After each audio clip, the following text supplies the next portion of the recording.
हमें दूसरे का बी में एक क्वेश्चन दिया हुआ है।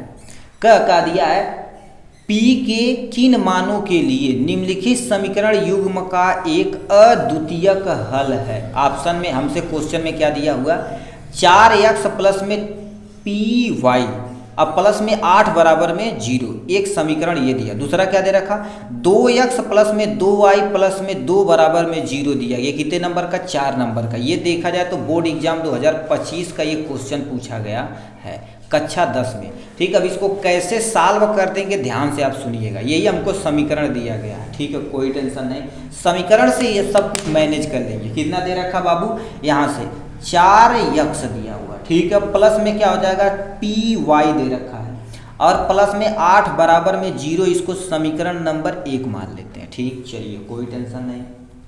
अब क्या किया गया, आगे चलते हैं। ठीक है, आगे चलेंगे तो अपना काम हो जाएगा।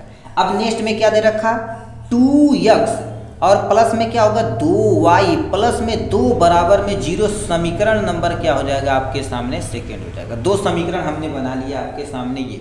अब इसके लिए यदि हम a b c का मान निकाले तो इसको a b c, तो हमारे पास क्या हो जाएगा, a1 बराबर कितना हो जाएगा, 4 हो जाएगा और b1 बराबर देखा जाए तो हमारे पास p हो जाएगा। और ठीक है, b1 और c1 बराबर देखा जाए, इसकी जरूरत ही नहीं पड़ेगी क्योंकि फार्मूले में रिक्वायरमेंट नहीं, बट लिख लेते हैं 8 हो जाएगी। साइन के साथ लिखना, प्लस है तो प्लस, माइनस है तो माइनस लिखना। अब इसके लिए यदि देखा जाए तो a2 बराबर कितना हो जाएगा आपके सामने, 2 हो जाएगा।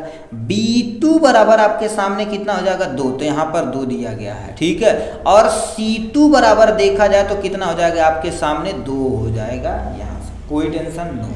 अब इसमें क्या कर दिया, हमसे पूछा है यानी अद्वितीयक हल है या नहीं, तो हम क्या कर देते हैं, एक अद्वितीयक हल के लिए, ठीक है, अद्वितीयक हल है या नहीं, इसके लिए हम क्या कर देते हैं, सूत्र बनाते हैं। ठीक है, ये तुम्हारे पास क्या हो जाएगा, इसी ये लिख रखा तुम्हारे पास अद्वितीयक हल है समीकरण युग्म। ठीक है, ये आपके सामने क्या हो जाएगा बाबू, लिख देते, पूरा सेंटेंस लिखना पड़ेगा, समीकरण युग्म है कि नहीं ये हमको बताना पड़ेगा। तो इसका यानी अद्वितीयक हल के लिए फार्मूला क्या होता है, a1 अपान में a2 होता है। ठीक, बराबर में तुम्हारे पास क्या होता है, b1 अपान में क्या होता है, b2, बट अद्वितीयक हल रहेगा तो नॉट इक्वल टू होता है आपके b1 अपान में b2। अब वैल्यू रखिए, यदि दोनों तरफ आएगा p की वैल्यू हमसे पूछा उसी को फाइंड कर देंगे।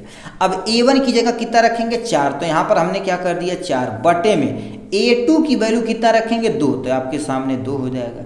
नॉट इक्वल टू b1 की वैल्यू कितना दे रखा, p, तो यहाँ पर हमने p लिख दिया, बटे में b2 की वैल्यू कितना दे रखा, 2, तो हमने 2 रख दिया। अब इधर उधर करके काटिए पीटिए, कुछ कटेगा तो काट ओट देंगे। यदि देखा जाए तो तुम्हारे पास क्या होगा, 2 से 2 पहले ही उड़ गया। ठीक है, 2 से 2 पहले ही उड़ गया, तो आपके सामने क्या बचा हुआ, ये देखा जाए p बचा हुआ 4 बचा, p नॉट इक्वल टू आपके सामने 4, तो ये बोल देंगे अद्वितीयक हल है।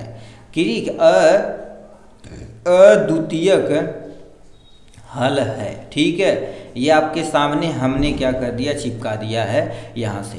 ठीक, तो ये आपके सामने हमने क्या कर दिया, प्यारा सा लगा दिया। ठीक, नेक्स्ट क्वेश्चन की तरफ चलते हैं भैया।